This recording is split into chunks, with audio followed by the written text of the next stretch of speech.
हूँ। मैं रोहित सफर क्लासेज में आपका स्वागत करता हूँ। आज का जो अपना टॉपिक है 11th क्लास से रिलेटेड, वो अपना ग्राफ से रिलेटेड रहेगा। ग्राफ अपने कुछ महत्वपूर्ण ग्राफ है, कुछ फंक्शंस ऐसे हैं जिनके अपने को ग्राफ के बारे में पूरी डिटेल से जानकारी होनी चाहिए। अब वार्षिक में खास करके 4 नंबर का लास्ट क्वेश्चन बन के आने के चांस पूरे बनता है। कुछ फंक्शन अपने जो दे रखे हैं, जैसे कि ये दूसरे चैप्टर के अंदर दे रखे हैं भाई कि कौन कौन से फंक्शन हैं, उन सभी का ग्राफ बनाना ढंग से आना चाहिए तुम्हें। मैं एक बार फिर रिवाइज कर देता हूँ, यदि पहले भी पढ़े हैं तो। सबसे पहला फंक्शन है तत्समक फलन।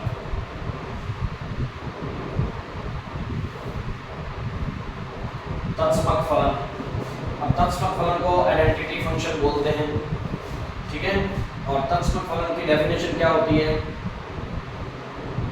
कि fx में x की जगह पे जो रखेंगे वही आंसर सामने आ जाएगा।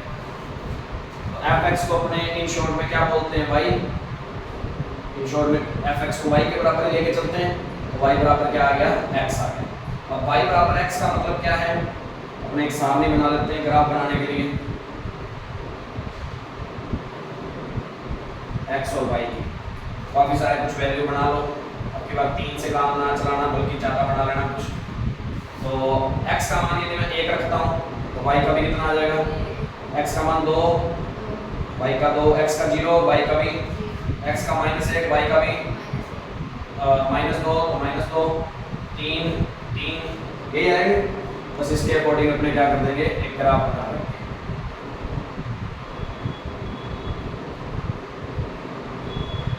ये हमारा मूल बिंदु O, यहाँ 1, यहाँ 2, यहाँ 3, यहाँ 4, यहाँ 1, यहाँ 2, 3, 4, 5, -1, -2, -3, -4, -1, -2, -3, -4, यही होंगे, ठीक है। और वैसे तुमने ये जो ग्राफ बनाना होगा या कैलकुलेशन में हाफ ईयरली में आता है या अपने एनुअल में आता है, तब भी अपने को इसी तरीके से काम करके और इस सारणी को बना के ग्राफ बनाना है। तो ग्राफ पेपर वहाँ तुम्हें मिलेगा, और ये भी ग्राफ बनाने हैं जो वो तुम्हें ग्राफ में ही बनाना है, ठीक है। एक बार के लिए मैं तुरंत में बता रहा हूँ, बाकी ग्राफ बनाने का पूरा तरीका तुम्हारा होगा, तुम्हें पता होना चाहिए कि ग्राफ बनते कैसे। सबसे पहले फंक्शन को क्वेश्चन के अंदर ऐसे देगा कि तत्समक फलन का ग्राफ बनाए, आलेख बनाए। तो आलेख का पता तभी लगेगा जब अपने को उसकी डेफिनेशन पता होगी।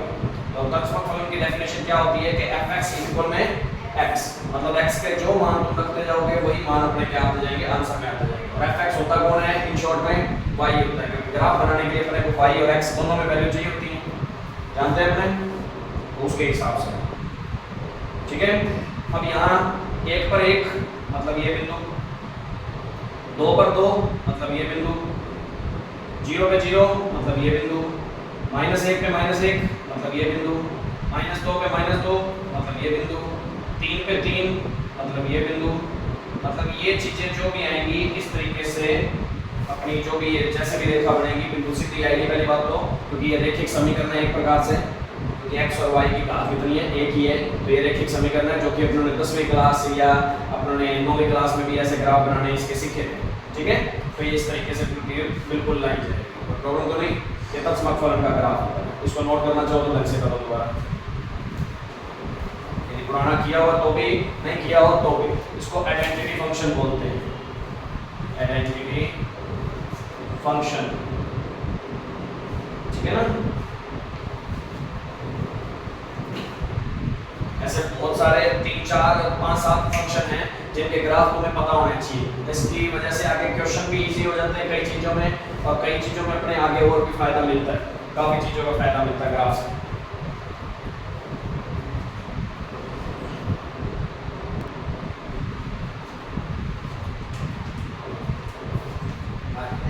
दूसरा अपना जो फंक्शन आता है वो है अचर फलन, इसको अपने बोलते हैं कांस्टेंट फंक्शन।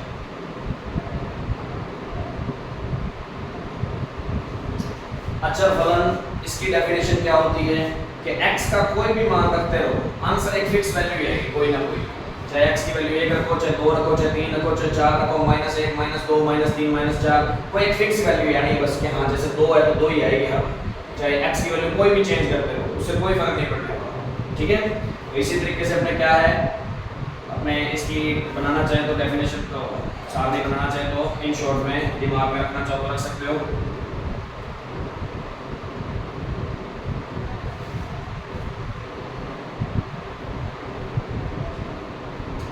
x y 1 रखा तो भी c, तो ये y इक्वल टू c बन जाएगा एक टाइप से, ठीक है।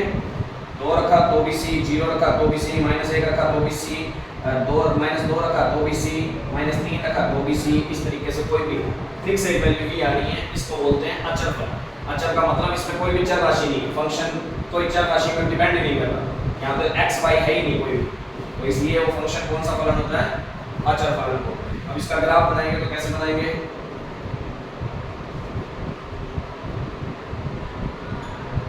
ये हमारा मूल बिंदु, x की वैल्यू चेंज होती रहेगी 1 2 3 -1 -2 -3, y की वैल्यू 1 2 3, यही कोई बीच में c आ जाएगा कहीं ना कहीं, ठीक है।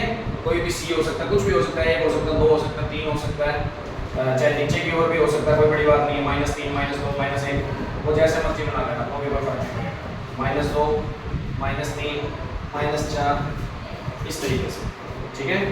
ये हमारा x है, ये हमारा y है, ये हमारा y डैश, ये हमारा x डैश, ठीक है।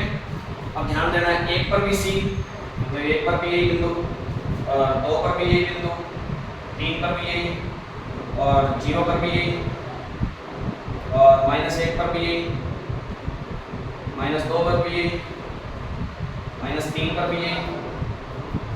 इस तरीके से अपने को एक अंदाजा लग जाएगा कि ये हमेशा लाइन यहीं से जाएगी, कोई सी पॉइंट से होती हुई, ठीक है। सी कुछ भी हो सकता था उसकी जगह पे, अभी बिंदु इस तरीके से इसके ऊपर डिनोट करना, ताकि कोई कभी ग्राफ होगा तो तुम्हारे सही लाइन जाएगी बिल्कुल, ग्राफ नहीं है तो टेढ़ी मेढ़ी जा सकती है, तो उसको कोई प्रॉब्लम नहीं है, ठीक है। तो हमेशा ध्यान रखना अचर फलन जो भी होगा, यदि वो फंक्शन x का है, फंक्शन x का ये दे रखा है c के इक्वल, तो वो x अक्ष के समांतर एक रेखा है। यही फंक्शन ऐसा हो जाता है y c दे देता, तब वो y अक्ष के समांतर एक रेखा आती है उस टाइम, समझ आ गई, क्योंकि उस टाइम पे अपने इसको x मान लेते हैं कैसे भी करके, एक इन शॉर्ट में समझ आ गई ना बात, तो नोट करना चाहो तो कर सकते हो।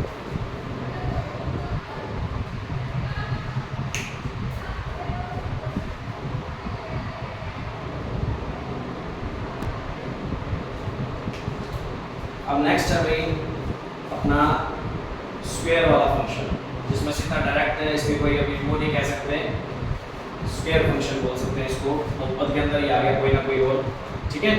तो सबसे पहला है f(x = x²), सीधा क्वेश्चन में आएगा कि f(x = x² का आरेख बनाएं या इस तरीके से, तो एक फंक्शन ये टाइप का हो गया अपना। अब ध्यान देना, इसको बनाने के लिए कोई बात है, x और y की कुछ ना कुछ, y = x² हो गया एक टाइप से, ठीक है। क्या ये रैखिक समीकरण है, क्योंकि इसमें द्विघात आ गई और एक y एक घात में और ये द्विघात में, तो आगे मैं तुम्हें इसमें बताऊंगा जब अपना चैप्टर आएगा, परवलय अति परवलय करके ऐसे करके चैप्टर आएगा, 11वां या 12वां चैप्टर के नजदीक पहुंचेंगे अपने, तब मैं तुम्हें बताऊंगा कि ये किसकी इक्वेशन होती है, ठीक है। एक बार के लिए सिर्फ अपने ग्राफ से मतलब रखते हैं, ठीक है ना। बाकी ये परवलय की इक्वेशन है, वैसे तो परवलय क्या होता है, कैसे होता है, कोई एक शेप होती है, वो अपने भी ग्राफ से पता लग जाएगा कैसी शेप होती है परवलय, ठीक है। तो x की वैल्यू और y की वैल्यू, x की वैल्यू अपने 1 रखते हैं, चलो 0 ही रखते हैं सबसे पहले, x की 0 तो y की भी, x की 1 y की, x की -1 y की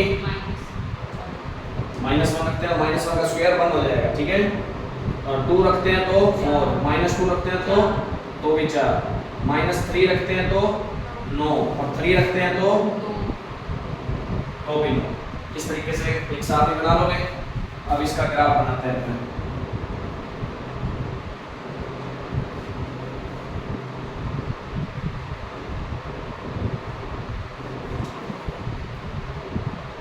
जीरो 1 2 3, -1 -2 -3 -4, और यहाँ देखो भी ग्राफ में थोड़ा सा गैप ज़्यादा चल रहा है, 9 तक गाड़ी लगा के जानी है ना एक बार के लिए, तो अपने इसका ग्राफ इस तरीके से ले लेते हैं, 2 4 6 में लेना है, 2 4 6 8 10, -2, -4, -6, -8, -10। ठीक है जी, इस तरीके से बना सकते हैं। ये हमारा x अक्ष, ये हमारा y अक्ष। ठीक है, एक्सिस आ गए अपने, ये x डैश और ये y डैश। सॉरी, 0 बीच में ही आएगा, 1 2 3 और 4। ठीक है, अब तुम 0 बीच में ही आता है, 0 तो यही है। तो देखो कैसे बनेगा, 0 पे 0 मतलब एक पॉइंट ये हो गया। ठीक है, 1 पे 1 का मीन, तो यहाँ बीच में कहीं 1 आएगा, 0 और 2 के बीच में 1, तो इसके इक्वल में यहाँ कहीं आ जाएगा 1 1। ठीक है, ये 1 हो जाएगा इन शॉर्ट में। यहाँ बीच में भी 3 भी आ जाएगा, ऐसे आने को तो आ सकता है ना। और ऐसे ही -1 पे भी 1, तो -1 करेंगे तब भी 1 ही आएगा, -1 पे भी इसके सामने वाला ही आ जाएगा 1। ठीक है, 1 मान लेते हैं एक बार के लिए। फिर 2 पे 4 और यहाँ -2 पे भी 4। ठीक है, और -3 पे 9, 3 पे भी 9 कहीं है बीच में आएगा इनके, 3 पे 9, -3 पे भी 9। तो प्रॉब्लम तो नहीं,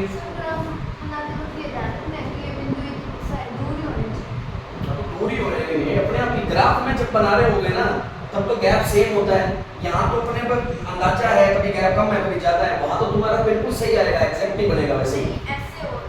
हाँ, ये ऐसे ही जाएगा, ऐसे बढ़ता ही जाएगा।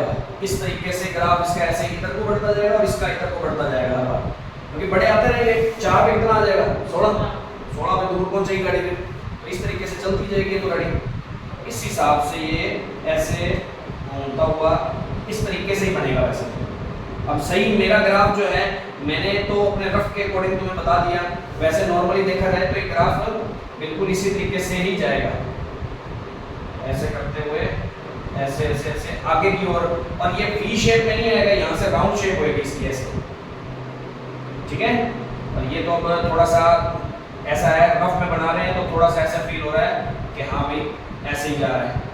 ये आगे से आगे ऐसे बढ़ता जाएगा। ठीक है ना, तो आगे और भी बढ़ता जाएगा। वैसे सही जो होता है वो परवलय इसी तरीके का आता है, ऐसे करके ऐसे बढ़ता है, और ऐसे टेढ़ा नहीं, ऐसे बढ़ता जाता है। ग्राफ सही ये होता है इस इक्वेशन से, मतलब एक स्क्वायर में हो और एक बिना स्क्वायर के हो तब।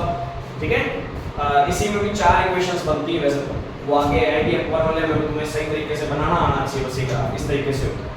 ठीक है, तो थोड़ा सा फोकस करना है इसको बनाने में, थोड़ा सा ध्यान रखना। ऐसे वी शेप मत बना देना सीधी डायरेक्ट, क्योंकि ये बिल्कुल सीधी नहीं आने वाली, ये थोड़ा सा घुमाव में लेके आएगी अपने आप। घुमाव में लाएगी तो थोड़ा सा इस तरीके से बनेगा, ऐसे चौड़ा होता जाएगा हर बार, इस तरीके से आगे चौड़ा होता जाएगा। ये थोड़ा सा ध्यान रखना है। ये अपनी अभी भी वी शेप थोड़ी सी लग रही है, पर इसको थोड़ा सा इस तरीके से शेप में लेके आना, और वो शेप भी धीरे धीरे अपने आगे बढ़ती जाएगी। ऐसे ऐसे घुमाव में इस तरीके से आगे जाती रहेगी, ये इधर जाती रहेगी, ये इधर आगे जाती रहेगी, ऐसे होता है सही। ठीक है, अब तुम चाहे पहले ग्राफ बना लो, बाद में पॉइंट्स बना लेना तो भी चल जाएगा।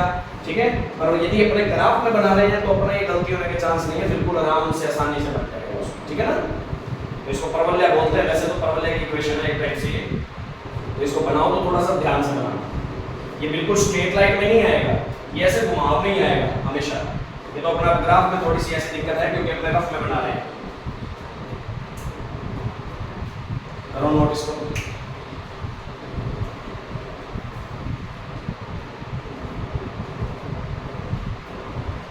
तो वीडियो अच्छी लगी हो तो लाइक और शेयर जरूर करें, ज़्यादा से ज़्यादा दोस्तों के साथ शेयर करें, और ज़्यादा से ज़्यादा चैनल को सब्सक्राइब करवाएं। और फिर भी कोई प्रॉब्लम लगती है तो आप कमेंट बॉक्स में बता सकते हैं। वीडियो देखने के लिए आपका बहुत बहुत धन्यवाद, थैंक यू। इसको प्रैक्टिस करें, और बाकी बचे हुए ग्राफ अपने नेक्स्ट वीडियो में बात करते हैं।